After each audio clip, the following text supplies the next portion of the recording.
नागपुर शहर में 2019 में हुए मामले में मेडिकल के तत्कालीन अधिष्ठाता समेत 11 लोगों के खिलाफ मामला दर्ज हुआ है। यह मामला अजनी पुलिस थाने में दर्ज होने से मेडिकल क्षेत्र में हड़कंप मच गया।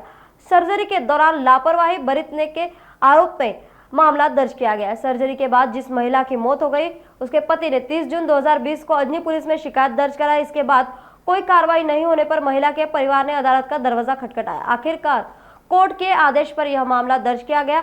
ऐसी जानकारी अजनी पुलिस थाने के वरिष्ठ पुलिस निरीक्षक तामटे हिरो ने दी। आपल्या इथे फिर्यादी केवलराम काळे यांची पत्नी यांना गळ्यावर मानेवर गाठ असल्या कारणाने त्यांना मेडिकल कॉलेजला ॲडमिट केलं होतं। त्यांचा उपचारादरम्यान 8/7/2019 ला मृत्यू झाला होता।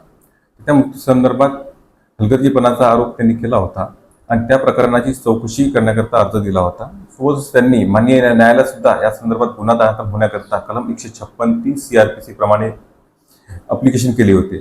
त्यानुसार माननीय न्यायालयाने जो आदेश दिला त्या आदेशानुसार 11 डॉक्टरांविरुद्ध असा गुन्हा नोंद करण्यात आलेला आहे आणि त्याचा आता तपास सुरू आहे। यामध्ये आता तपासानंतर आपल्याला पूर्ण माहिती समोर येईल आपल्या।